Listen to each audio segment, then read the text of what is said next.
When you trust God, you place it in His hands, and you really do it His way, and you love Him with all your heart, you worship Him with all of you are, then according to His Word, folks, He will meet the needs that need to be met in your life if you're joining Him in what He is doing. Many, many years ago, when I first surrendered to the ministry, hadn't been a Christian very long. Brent and I were living down in East Tennessee at the time. I was working that morning before I left for work. I was running a salvage yard for a guy. She said, our oldest son at that point said, he's sick, I'm going to have to take him to the doctor. I said, wow, honey, I don't have the money. I have the money for the medicine. If the doctor gives us any. Don't know what we're going to do. She said, well, she called me and said, I've got an appointment this afternoon. You got to take him. I was digging, it reminded me of this. I was digging through some old papers and getting rid of them back a while back that stuck around. And I found some of those doctor bills for him. Office visit, $7. It's amazing. Amazing. Yeah. So I went on and I prayed, God, you know what our needs are. I've committed myself to follow you. Do what you want me to do. A few weeks earlier, a guy had came into that place in an old station wagon, Rambler station wagon. He's smoking, carrying on a piece of junk. He said, I'd like to sell this. And I called my boss and said, this is what it is. He said, I don't want it. I don't want it here.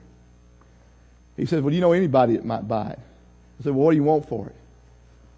He said, I'll take $10 for it.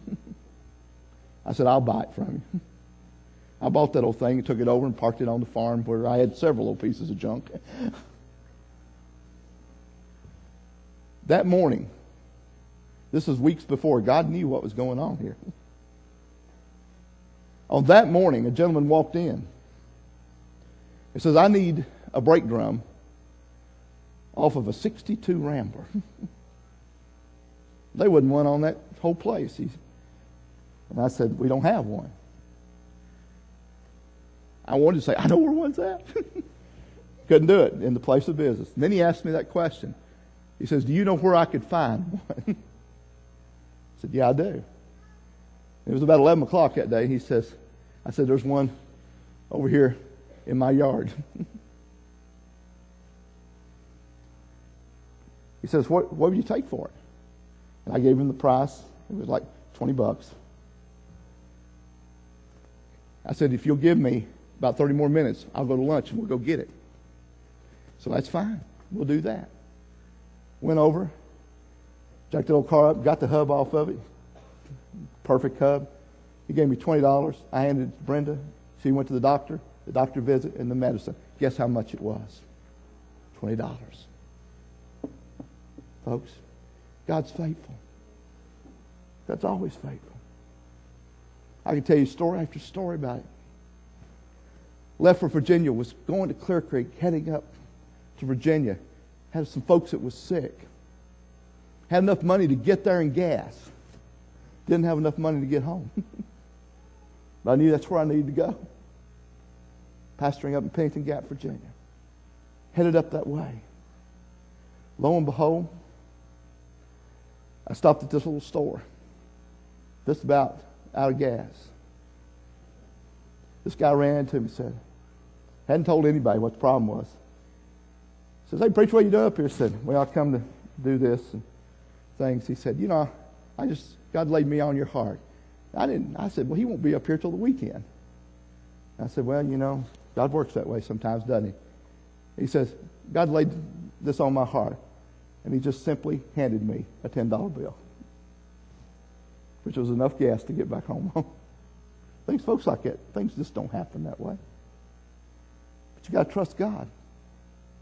And you got to be sold out to him. Time and time again. And when God can trust you with a little, he can trust you with more. Don't you think I just smiled? Because I just got back in the car and I said, God, you're good. You're good. You're good. You're too good. Because God says obedience is key. I could give him every excuse why in the world it wasn't going to happen. God's good. I just told you those little stories not because of my faith, but because God is always faithful. And every one of you probably got a story who walked with God and who have been obedient to Him. But sometimes we forget those stories, don't we? And we come to a place in our life and then we say, but you say it was simple back then. You didn't have much, did you? No, I didn't have much of anything. Well, how about now? God's still the same God. And He still is faithful. He still is faithful in all things.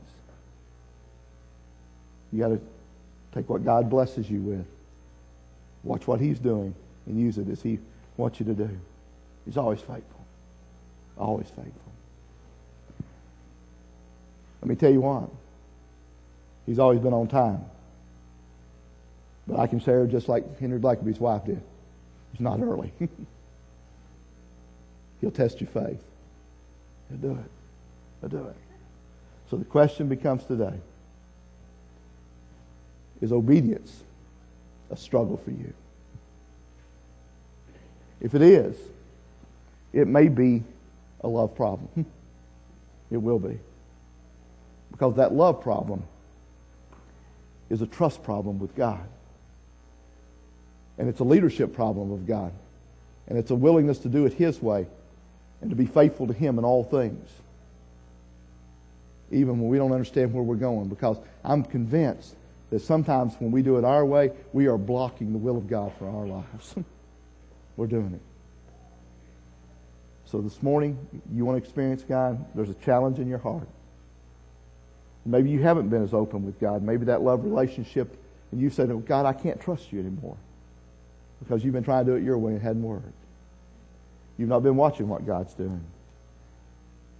Then folks, will God give second chances? Yeah, He will. And I'm going to be talking about that tonight. How God gives second chances. So, but maybe this morning it's time to say, God, I've been trying to do it my way. God's been calling you to salvation, or God's been calling you to faithfulness. You've got every reason in the world and every excuse in the world why you want things just like they are. But God has only one thing to say to you. If you love me, you will follow me. If you love me. And that's the invitation this morning. And whatever God's calling in your life, speaking to you about, you can give Him all the excuses of every circumstance you want. But the reality is, God says, love me. Love me above everything else. Love me. I'm praying for you.